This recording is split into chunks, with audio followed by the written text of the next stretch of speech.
The first supplementary question will be asked by Honorable Letlape. Aye, but this table stuff. Thank you very much. Minister, there is a steady increase and not a decline in the number of reported cases in the country over the past few years. We know the primary purpose for the murder of Uyinene Mrechwane was for her perpetrator to commit. We know that Namhla was murdered in Umtata in the Eastern Cape. And at the center of her murder was a boyfriend who did not want to let go of her. What is said with the issue of Namhla is that the perpetrator is still walking free in the street of Eastern Cape. Due to what? Due to the incompetence of the police to investigate. What I want to find out, and we want to find out, Minister, is that what other measures and approach are you going to implement to make sure that prevention of violence against women and children stop in South Africa? Ngiyabonga. The Honorable the Minister. Thank you very much. It's not entirely what the Honorable Member is saying, that it's incompetence. In order to get somebody arrested and tried in a court of law, you need evidence and sufficient evidence. You can have an expert in investigating a case, but if you don't land in what is relevant for a particular case, you won't be able to. That case is among the cases that are receiving our attention now in Umtata. You will understand that we've beefed up security there in the form of detectives, in the form of special operations people, but we have also sought to strengthen our relations with people in the justice system. We actually had a chat with the Minister of Justice to say there's a complaint from there that says that there is something that people are experiencing in terms of perceptions, that prosecutors are not they are not doing what people would ordinarily expect them to do. Whether that's true or not is another matter. But we're discussing the matter with justice while these operations are taking place, and we hope that some of these cases, including the one that you are highlighting, will, yes, with the person that you are talking about, we will be able to come up with something, depending, of course, that with all the intensified kind of effort, we will be able to get sufficient justice. Evidence to get in that matter. Thank you, Minister. The second supplementary question will be asked by the Honorable Klute. Yes, just take your seat one moment, please, Honorable Member. Yes, Honorable Mente. Thank you, House Chair. House Chair, we're dealing with a case that is very sensitive in terms of the question asked to the Minister by our member. And we have given the names of victims of brutal crime. For the Minister not to say the name, she has a name. Now it's a by the way, and she's reducing her into some object that just disappeared.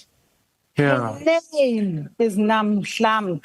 Thank you. You must say her name so that he can understand. Yeah. Honorable Mente, we are not in a position to prescribe to the executive as to how to answer. So while I take note of your comment, it is an opinion. Honorable Klute, please proceed. Thank you, House Chairperson, Minister. Order, honorable members. Please give the Honorable Klute an opportunity. Minister, the prevention of crime in general and in particular requires a comprehensive and multisectoral approach by both government and society. in general. That means that the question of morality in society, substance abuse, stereotypes of men towards women, the centrality of civil society organizations as well as religious and cultural organizations are crucial in the prevention of. How is the police strengthening the multisectoral approach to fight crime in general and right in particular, Minister? Thank you, House Chairperson. The Honourable the Minister. Thank you very much. The approach is indeed along the lines that the honourable member is outlining.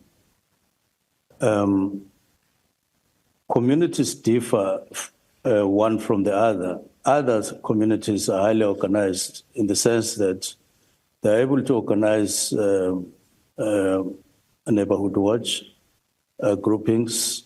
Others seek the help of private security, but others have CPFs. But the intention is to involve everybody in the fight against crime, wherever it rears its ugly head.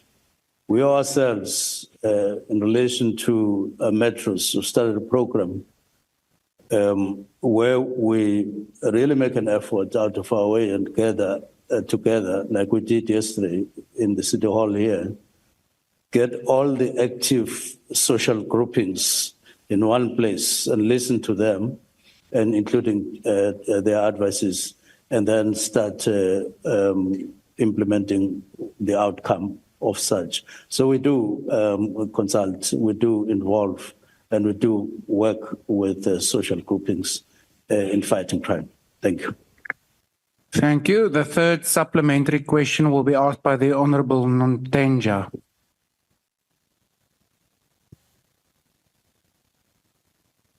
Thank you, Honourable House Chair. In April 2024, at the opening of the 64th Victim Support Centre in Stellenbosch, the NPA head, Shamila Batoyi, confirmed that despite the 75% conviction rate, there is a high number of GBV cases being withdrawn. Too many cases are not getting to court. Also, a total of 174 GBV matters were struck from the court roll between April and December 2023 due to SEP's inefficiencies.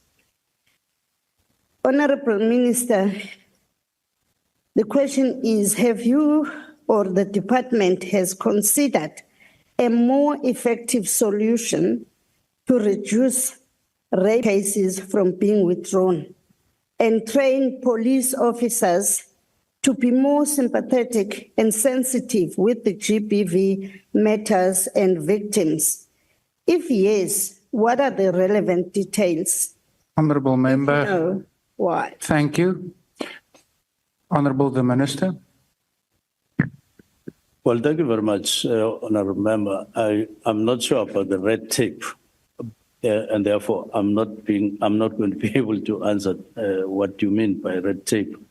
But you speak about what you allege to be inefficiency on the side of police, and you allude to Advocate Batoyi's statements. The fact of the matter is that, yes, there are instances where a case or cases will be investigated, but there will be some holes or some weaknesses in the statements that will be prepared to go to court. We do experience that.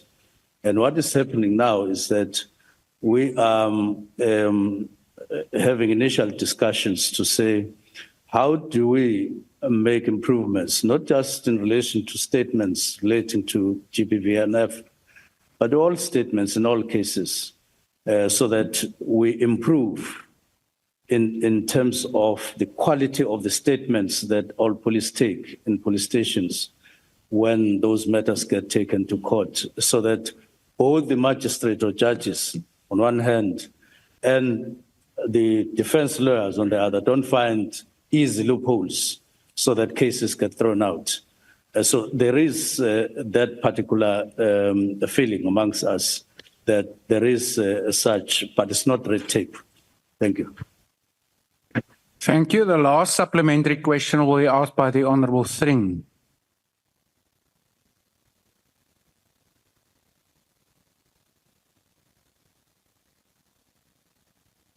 Thank you, Minister. On any particular day, about 148 women are raped in South Africa. The vast majority of these rapes are the girl child under 18 years of age.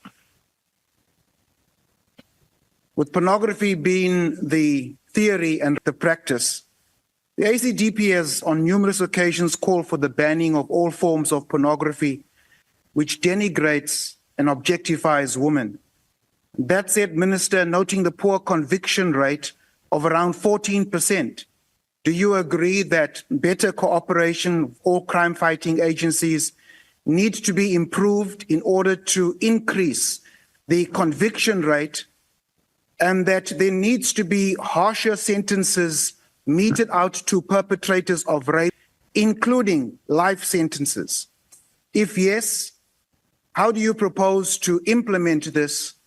If not, why not? Thank you. The Honourable Minister. I agree with the larger part of your statement that you need cooperation of more than one department in making sure that you increase the rate of conviction. I've just alluded to one, that we need to do what we've identified as one of the areas of improvement, wherein SAPS work very closely with NPA in particular. And from what I've gathered, including what we'll be discussing in the first meeting of the JCPS, it would be those areas that are being identified as areas that need very close cooperation. And in some of these cases, during investigation, you do need to have very close proximity with the NPA so that there aren't too many gaps between what SAPs are doing and in turn taking to the justice system and NPA themselves. And there is agreement and there's willingness politically to do such closeness and ensure that the quality of our work getting to courts are at the required level for convictions to be. So what we intend doing, therefore, is to go exactly on those areas that have been identified. And we hope that once implemented, once agreed on and implemented, we will have an improvement. And look, I just want to say that it's not only us here in this House that want higher convictions. Even the police themselves, they want to see their job and their work resulting into a higher number of convictions. We talk about this every day. They want this themselves. And that's a plus in terms of the work that we need to do. Thank you. Thank you.